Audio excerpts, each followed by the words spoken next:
जय हिंद दोस्तों। राधे राधे दोस्तों। आज हमारी वर्णमाला की चौथी क्लास है और प्रश्न की बात करें तो ये दूसरी क्लास है क्वेश्चन आंसर्स की। ठीक है, देखिए दोस्तों, ये बहुत ही महत्वपूर्ण क्वेश्चंस हैं। ठीक है, पहला क्वेश्चन देखिए, निम्नलिखित में से कौन सा मूल दीर्घ स्वर नहीं है? ध्यान दीजिए, नहीं है।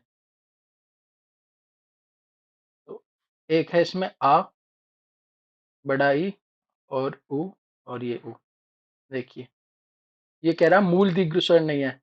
मूल दीर्घ स्वर वो होते हैं जो सजातीय स्वर होते हैं, जैसे कि आ हो गया, और अगर इसी को एक और आ जोड़ेंगे तो ये बन जाएगा आ, यानी कि सजातीय से जोड़ के एक मूल दीर्घ स्वर बन जाता है, जैसे आ बन गया। इसी प्रकार छोटा ई को जोड़ेंगे तो बड़ा ई बन जाएगा, यानी कि ये भी है, ये भी है, और ये वो भी हो गया। लेकिन इसमें ओ, ऑप्शन सी, यह मूल दीर्घ स्वर नहीं है। ठीक है, अगला क्वेश्चन, हिंदी में ध्वनियाँ कितने प्रकार की होती हैं? देखिए, हिंदी में ध्वनियाँ दो प्रकार की होती हैं, और वो दो प्रकार कौन कौन से होते हैं? नंबर एक पे होता है स्वर, और नंबर दो पे होता है व्यंजन। ठीक है, व्यंजन। नेक्स्ट क्वेश्चन, मात्रा के आधार पर स्वर कितने प्रकार के होते हैं? मात्रा के आधार पर देखिए, स्वर मुख्यतः हिंदी में अगर पूछा जाए तो स्वर दो प्रकार के होंगे मात्रा के आधार पर, और अगर संस्कृत में पूछें तो वह तीन प्रकार के हो जाएंगे। कौन कौन से? एक तो होता है ह्रस्व स्वर और एक दीर्घ स्वर। लेकिन संस्कृत में एक होता है प्लुप्त स्वर, उसे हम हिंदी में यूज नहीं करते। तो यहाँ पे जब हम हिंदी की बात कर रहे हैं तो हमारा ऑप्शन पहला ही सही हो जाएगा, मात्रा के आधार पर स्वर दो प्रकार के होते हैं। ठीक है, नेक्स्ट क्वेश्चन, जीवा, जीवा मतलब जीव के आधार पर स्वर कितने प्रकार के होते हैं? जीव के आधार पर स्वर तीन प्रकार के होते हैं, और वो तीन प्रकार कौन कौन से होते हैं मैंने आपको बताया था। एक होता है नंबर एक अग्रस्वर, अग्रस्वर, और नंबर दो कौन सा होता है? पश्च स्वर, पश्च स्वर। ठीक है, और नंबर तीन पे कौन सा होता है? मध्य स्वर। ठीक है, अग्रस्वर में भी कौन से होते हैं वो मैंने आपको बता रखा है, पिछली क्लास आप देख सकते हैं। तो यहाँ पे जीव के आधार पर अगर बात करें तो स्वर हमारे तीन प्रकार के हो जाएंगे, यानी कि ऑप्शन तीन सही हो जाएगा। इसी प्रकार अगला क्वेश्चन है, ई, ई, ई, च, छ, ज, ज, ये वाले वर्ण, इनका उच्चारण स्थान पूछा है। उच्चारण स्थान देखिए, ऑप्शन ए है कंठ, बी है मूर्धन्य, और सी है ओष्ठ, और डी है तालव्य। तो मैंने आपके लिए एक सूत्र बताया था, याद करिए कौन सा सूत्र था? ईचु यशानाम तालव्य, यानी कि ई और च वर्ग, च में सारे जितने भी वर्ण आते हैं वे सारे उनका उच्चारण स्थान तालव्य से होता है। तो ऑप्शन नंबर हमारा डी बिल्कुल सही हो जाएगा। कंठ से कौन से होते हैं अगर इसकी बात करें तो मैंने आपके लिए बता रखा है, इसका भी एक सूत्र है, अकू है विसर्जनीय नाम कंठ, अर्थात ए और के वर्ग के, और ये भी ऋतु रसा नाम मूर्धन्य, और ओष्ठ का बताया था उपधुमानीयमान ओष्ठो। ठीक है, और यहाँ हम बात किसकी कर रहे हैं? इन दिए गए वर्णों की।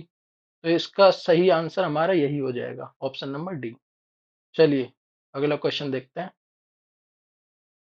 जिनका उच्चारण स्वतंत्रता से होता है, अर्थात स्वतंत्र रूप से होता है, और जो व्यंजन के उच्चारण में सहायक होते हैं, उसे क्या कहते हैं?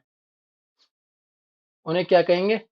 ऑप्शन ए है स्वर, या सर्वनाम, या व्यंजन, या उपसर्ग। ये बड़ा ही आसान क्वेश्चन है, ऑप्शन ए सही हो जाएगा, स्वर कहते हैं उन्हें। जिनका उच्चारण स्वतंत्र रूप से होता है, अर्थात किसी दूसरे वर्ण की आवश्यकता नहीं पड़ती उनके उच्चारण में, वे स्वर कहलाते हैं। ठीक है, और स्वर कितने होते हैं? 11। ठीक है, चलिए अगला क्वेश्चन देखते हैं, निम्नलिखित में से कौन सा दीर्घ स्वर नहीं है? देखिए यहाँ जब नहीं लिखा होता है तो इसे ध्यान से देखा करें, कई बार क्वेश्चन हम गलत कर देते हैं जल्दी जल्दी पढ़ने में। तो दीर्घ स्वर नहीं पूछा है। ई, ऑप्शन ए है ई, ऑप्शन बी बड़ा ई, ऑप्शन सी है ए और ऑप्शन डी है आई। ठीक है, और दीर्घ स्वर इनमें से कौन सा नहीं है? तो ऑप्शन ई, यही पहला वाला सही हो जाएगा। यह ह्रस्व स्वर है। ठीक है, बाकी ये सारे दीर्घ स्वर की श्रेणी में आते हैं। और अगर बात करें ह्रस्व स्वर और दीर्घ स्वर कितने होते हैं? ह्रस्व स्वर 4 होते हैं और दीर्घ स्वर 7 होते हैं। ठीक है, चलिए अगला क्वेश्चन। क्वेश्चन नंबर 8 है, निम्नलिखित में से अंतस्थ व्यंजन कौन सा है? अंतस्थ, पहले समझिए अंतस्थ व्यंजन कितने होते हैं। अंतस्थ व्यंजन 4 होते हैं। और कौन कौन से होते हैं? य, र, ल और व। इन्हें हम अंतस्थ व्यंजन कहते हैं। तो देखिए, ग नहीं है, जय भी नहीं है, व हाँ ये सही है। ऑप्शन सी राइट हो जाएगा, यह अंतस्थ व्यंजन है। ठीक है, चलिए अगला क्वेश्चन देखते हैं।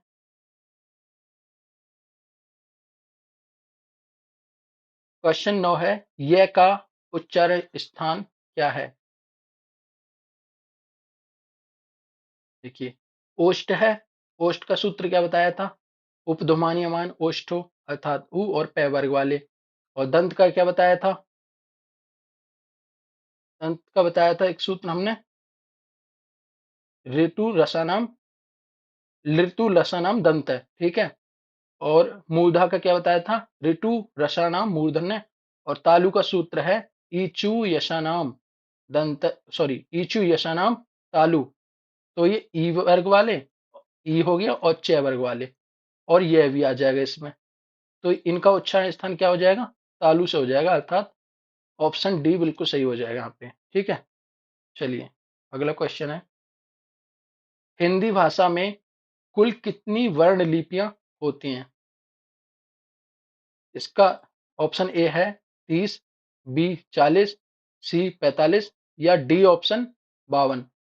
हाँ, इसका डी ऑप्शन बिल्कुल सही है। हिंदी भाषा में केवल 52 वर्ण होते हैं। ठीक है, अगला क्वेश्चन, प, फ, ब, भ, म आदि का उच्चारण स्थान क्या होता है? उच्चारण स्थान पूछा है, अर्थात इन्हें जब हम बोलते हैं और बोलने के दौरान हमारी जीभ मुख के किस भाग को स्पर्श करती है, उसी को हम उच्चारण स्थान कहते हैं। तो देखते हैं, इसका सूत्र क्या बताया था? उपध्मानीयमान ओष्ठो, अर्थात ए और पे वर्ग वाले सारे जितने भी वर्ण होते हैं वह ओष्ठ, अर्थात होठ से उच्चारित होते हैं। तो यहाँ पे कौन सा ऑप्शन सही हो जाएगा? ऑप्शन बी, ओष्ठ। क्या यही इसका सही हो जाएगा? चलिए, क्वेश्चन नंबर 12 है, जब दो व्यंजन एक साथ मिलते हैं तो उन्हें क्या कहते हैं? दो व्यंजन एक साथ मिलते हैं, उन्हें क्या कहेंगे? महाप्राण कहेंगे, अंतस्थ कहेंगे, अल्पप्राण या संयुक्त व्यंजन? देखिए, उन्हें संयुक्त व्यंजन कहते हैं। और संयुक्त व्यंजन की संख्या कितनी होती है? 4 होती है। ठीक है, चलिए क्वेश्चन नंबर 13 है, वर्ण तालिका के अनुसार ह्रस्व, दीर्घ और प्लुप्त क्या हैं? इन्हें क्या कहते हैं? स्वर कहेंगे या व्यंजन या मात्रा या विसर्ग? देखिए, ये सारे स्वर की श्रेणी में आते हैं, इन्हें हम स्वर कहते हैं, सॉरी स्वर कहते हैं, ह्रस्व, दीर्घ और प्लुप्त। हिंदी में हम इन दोनों का ही प्रयोग करते हैं, ह्रस्व का और दीर्घ का। लेकिन अगर संस्कृत की बात करें, संस्कृत में प्लुप्त स्वर का प्रयोग किया जाता है।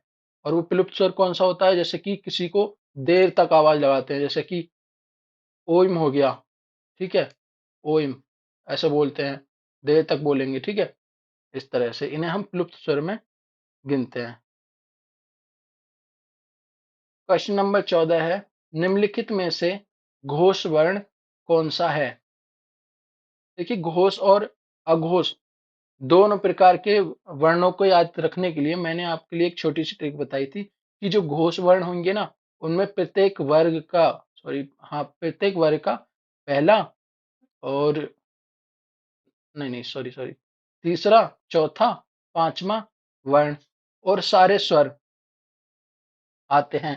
ठीक है, उन्हें हम घोष की श्रेणी में गिनते हैं। अब देखिए इसमें पहला तो आएगा नहीं, च तो वर्ग का पहला वर्ण है ना, तो ये गलत हो जाएगा। क ये भी पहला है, तो ये भी गलत हो जाएगा। ट ये भी वर्ग का पहला ही वर्ण है, ये भी गलत हो जाएगा।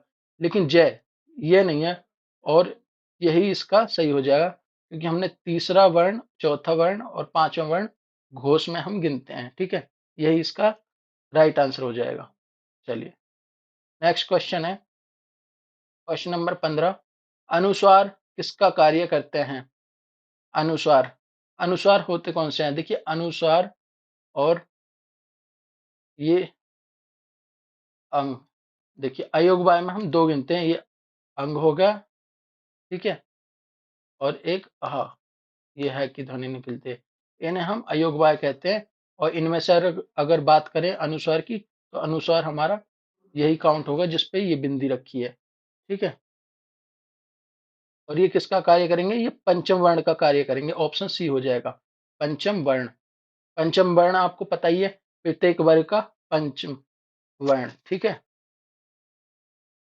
क्वेश्चन नंबर 16 और आज की क्लास का अंतिम क्वेश्चन है, निम्नलिखित में से किस शब्द के द्वित्व व्यंजन हैं? ये क्वेश्चन आपके लिए होमवर्क में रहेगा, इसका जवाब आप खुद देंगे। ठीक है, कमेंट में आप बताएंगे। ऑप्शन ए है पुणे, ऑप्शन बी है Allahabad, option C Delhi, option D उत्साह। इसका राइट आंसर क्या होगा वह आप कमेंट में बताएंगे। ठीक है, ये आपके लिए होमवर्क रहेगा। ओके, चलिए, तो इसी तरह से हमारा वर्णमाला जो टॉपिक था ये खत्म हो गया। अब नेक्स्ट क्लास में हम अगले टॉपिक के पे बात करेंगे। ठीक है, चलिए दोस्तों, जय हिंद, राधे राधे।